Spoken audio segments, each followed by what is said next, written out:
Bismillah, Assalamualaikum warahmatullahi wabarakatuh. Selamat pagi. Alhamdulillah kita dapat bertemu lagi pada kesempatan kali ini untuk melanjutkan pembelajaran kita tentang biokimia. Pada pertemuan sebelumnya kita telah membahas tentang sejarah biokimia, dan pada kali ini kita akan melanjutkan lagi pembelajaran kita untuk membackground atau mengklasifikasikan apa saja yang termasuk ke dalam biokimia tersebut.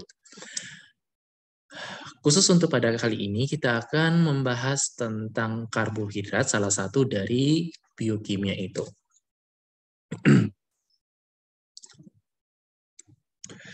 Nah, pada video kali ini saya akan membagi beberapa video nantinya pembelajaran supaya tidak terlalu panjang, sehingga kalian dapat menonton video ini dengan satu-satu nantinya, sehingga tidak terkesan menonton dan terlalu panjang. Pada video ini yang menjadi pembahasan kita, khusus akan membagi yang menjadi pembahasan kita itu adalah yang pertama kita akan mempelajari apa sih tujuan pembelajaran dari belajar karbohidrat ini. Itu yang pertama. Yang kedua, kita akan mempelajari pendahuluan tentang karbohidrat. Dan yang terakhir, kita akan mempelajari apa sih fungsi karbohidrat bagi kita. Kita akan pertama tentang tujuan pembelajaran. Tujuan pembelajaran di sini itu yang pertama, kalian dapat mengetahui tentang karbohidrat itu sendiri. Apa itu karbohidrat? Yang pertama, kalian akan mengetahui tentang karbohidrat. Itu tujuannya. Yang kedua, fungsi dari karbohidrat tersebut. Lalu, jenis-jenis dari karbohidrat. Dan penyakit yang berhubungan dengan karbohidrat. Yang penyakit ini hanya disinggung saja nantinya, tidak terlalu mendalam karena tidak menjadi fokus dari pembelajaran kita pada kali ini. Dan yang terakhir, contoh beberapa penelitian tentang pengolahan limbah yang limbah tersebut mengandung karbohidrat. Dan inilah yang menjadi fokus kita tentang pembelajaran dari karbohidrat. Yang kedua adalah pendahuluan ya. Nah, karbohidrat itu sangat dibutuhkan oleh setiap makhluk hidup, manusia maupun hewan. Karena karbohidrat ini merupakan sumber energi. Yang mana sumber energi ini diperoleh dari bahan makanan. Energi yang terkandung di dalam karbohidrat itu berasal dari energi matahari. Nah, berarti yang selama ini kita makan itu adalah sumbernya yang kita makan, karbohidrat yang kita makan, yang biasa kita makan, misalnya nasi, itu berasal itu dari matahari, yaitu dengan cara karbohidrat itu dibentuk dari tumbuh-tumbuhan, itu berasal dengan cara dibentuk dari karbon dioksida, CO2, dan air, H2O, dengan bantuan matahari di dalam klorofil daun tumbuh-tumbuhan, itu melalui proses fotosintesis. Jadi, karbohidrat, ini di sini glukosa. Glukosa itu adalah salah satu jenis dari karbohidrat. Nanti kita akan pelajari tersendiri apa saja jenis karbohidrat itu. Di sini salah satunya adalah glukosa yang ada di dalam tumbuh-tumbuhan. Itu dibentuk dari karbon dioksida. Karbon dioksida di lingkungan diambil oleh tumbuh-tumbuhan. Lalu H2O, air, diambil oleh tumbuh-tumbuhan. Dengan bantuan sinar matahari di dalam klorofil akan dibentuklah CO2 dan H2O ini di dalam klorofil akan dibentuklah glukosa dengan bantuan sinar matahari tadi. Yang dimana prosesnya disebut proses fotosintesis. Nah, sumber karbohidrat itu banyak sekali, apalagi di Indonesia ya, negara kita yang subur, sangat banyak menghasilkan sumber karbohidrat. Di sini ada sumber karbohidrat berasal dari beras. Yang ini yang sering kita setiap hari tidak bisa kita lepaskan, makan karbohidrat beras. Yang kedua, jagung. Beberapa daerah mengkonsumsi jagung tidak beras. Ada juga beberapa daerah juga ada mengkonsumsi sagu ataupun singkong. Nah, inilah sumber karbohidrat. Dan salah satunya yang sering kita konsumsi adalah gula. Yang mana gula ini kita gunakan untuk biasanya membuat teh atau kopi. Ternyata gula juga merupakan salah satu sumber dari karbohidrat.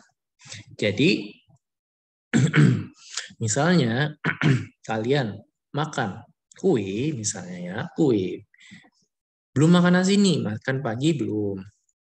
Makan pagi belum, makan siang belum. Tapi di antara makan pagi dan makan siang ini, kalian makan misalnya kue jajanan. Kue jajanan. Di mana di dalam kue tersebut ada apa? Ada sagu. Ada tepung singkong. Tepung itu kan bisa dari singkong ya. Nah, plus juga ada juga gula.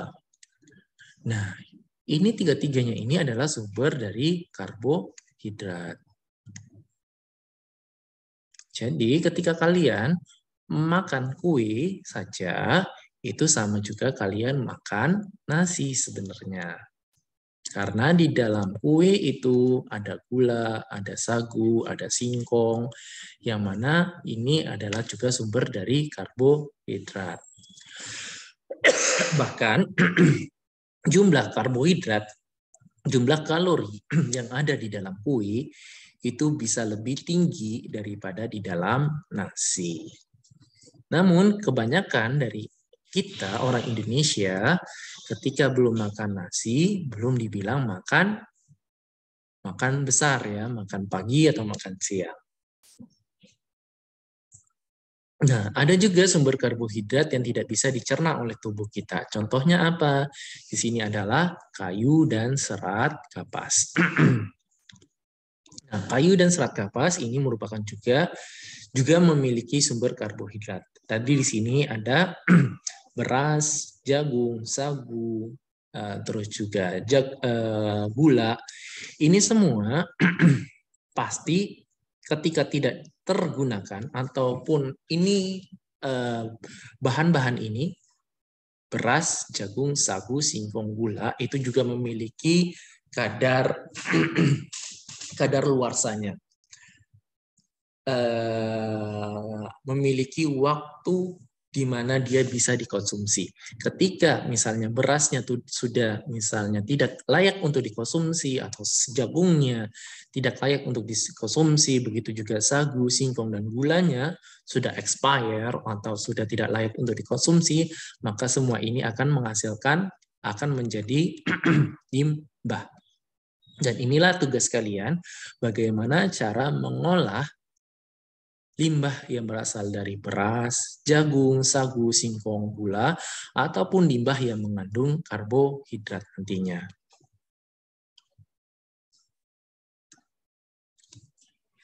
Nah, begitu juga yang kayu atau serat kapas. Ini juga banyak mengandung karbohidrat. Bagaimana sih cara mengolahnya? Begitu juga nanti daun-daunan juga memiliki kadar karbohidrat walaupun kadar karbohidratnya tidak terlalu tinggi. Nah, daun, terus juga kayu atau serat kapas ini bagaimana cara mengolahnya? Nah, nanti kita akan pelajari secara tersendiri di penelitian-penelitian para research yang bagaimana mengolah dari limbah nasi, limbah jagung, limbah sagu, singkong dan gula, begitu juga untuk kayu dan serat ini untuk diolah bagaimana cara pengolahannya di dalam penelitian-penelitian. Nah, di sini juga sumber karbohidrat yang sering kita gunakan di sini adalah gula.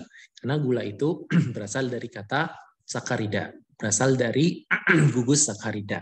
Sakarida itu adalah salah satu gugus dari karbohidrat yang berasal dari bahasa Arab, yaitu sakar.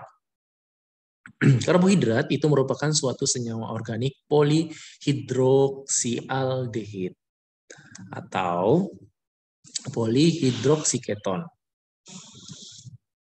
Nanti apa itu? Nanti kita akan pelajari di jenis-jenis karbohidrat. Secara umum, rumus molekul karbohidrat itu adalah CnH2O N kali atau CnH2nON. Contohnya apa? Contohnya adalah glukosa.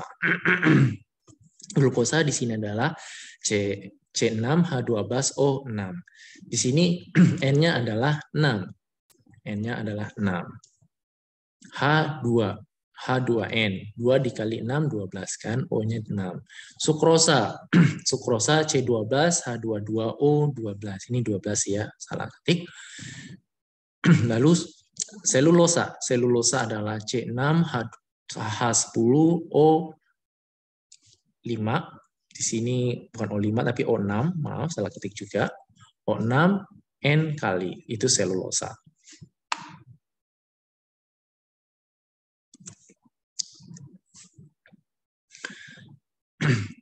Lalu di sini fungsi karbohidrat. Apa sih fungsi karbohidrat?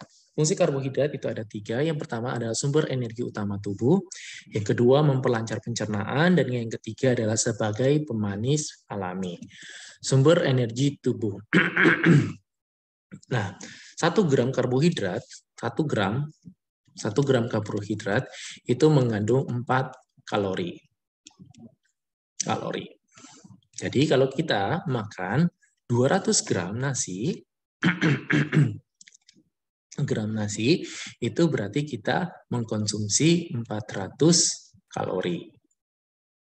Mungkin ini tidak terlalu penting ya bagi kita, namun bagi para binaragawan, para atlet, mereka sangat mengkalkulasikan, sangat penting untuk melihat berapa jumlah kalori yang mereka konsumsi setiap hari. Karena kalori ini dibutuhkan oleh mereka untuk pertama meningkatkan beban mereka. Itu yang pertama. Yang kedua itu juga untuk melihat apakah mereka itu mengkonsumsi kalori berlebih atau tidak. Karena kenapa? Kalori ini juga nanti akan terbentuk, ketika berlebih akan dirubah menjadi lemak nantinya. Makanya mereka sangat memperhatikan berapa jumlah kalori yang masuk ke dalam tubuh mereka. Nah, binatang menyusui, mamalia, misalnya di sini adalah kucing, menyusui ya, dapat mengubah sukrosa, laktosa, maltosa, dan pati menjadi glukosa, yang kemudian digunakan sebagai energi dan disimpan sebagai glikogen.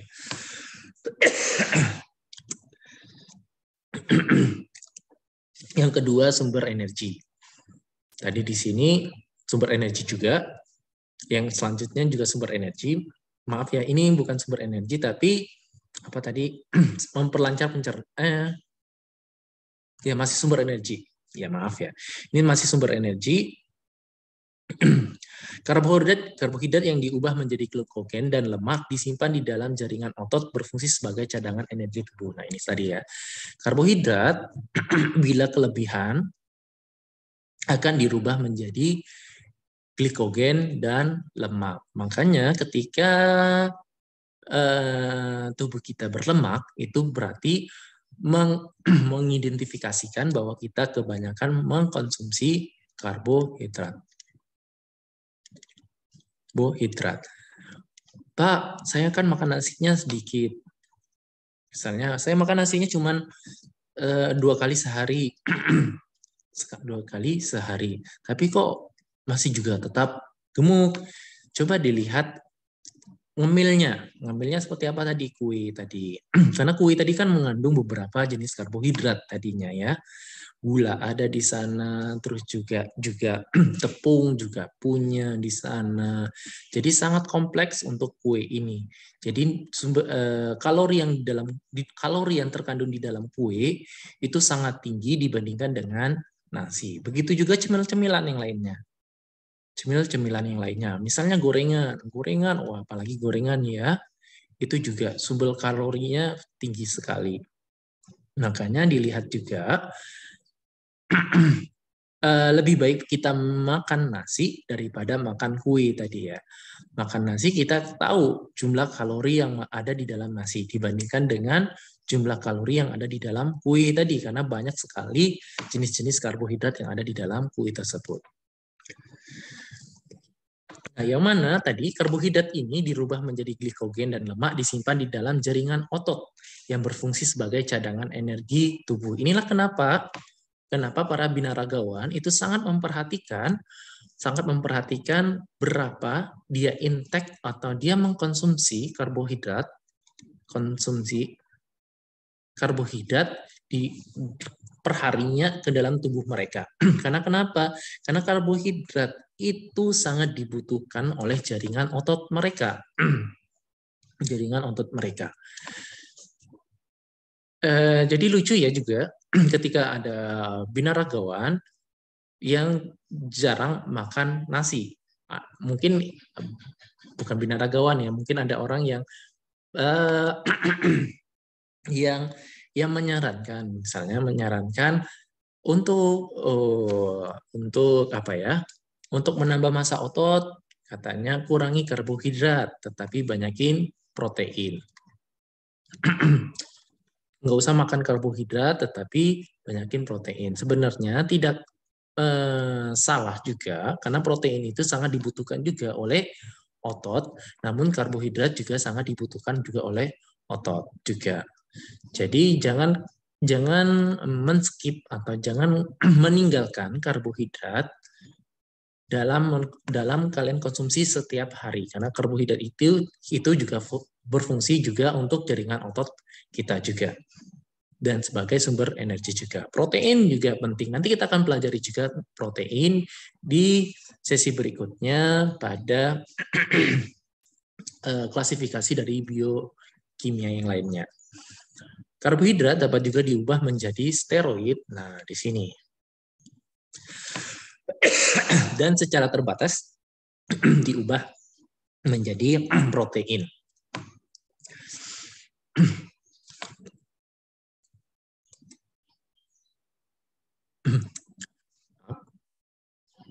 Yang kedua itu karbohidrat berfungsi sebagai memperlancar pencernaan.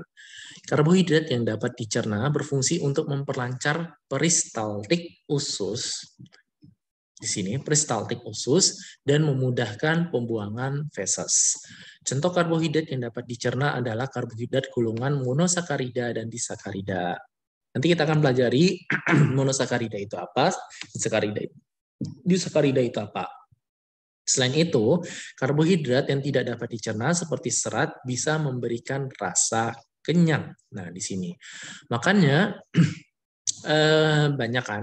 kebanyakan para binaragawan atau kebanyakan orang yang ingin menurunkan berat badan disarankan untuk mengkonsumsi karbohidrat yang banyak seratnya. Yang banyak seratnya. Contohnya apa di sini? Karbohidrat yang banyak seratnya. Contohnya adalah beras merah. Beras merah itu banyak seratnya dibandingkan beras putih.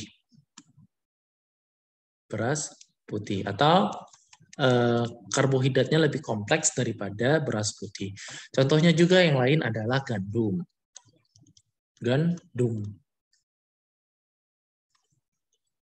Itu juga banyak seratnya dan juga memberikan efek kenyang yang lebih lama dibandingkan dari beras putih. Selanjutnya adalah yang ketiga, sebagai pemanis alami. Karbohidrat itu berfungsi sebagai pemanis rasa sebagai pemberi rasa manis alami pada makanan, khususnya karbohidrat, golongan monosakarida dan disakarida.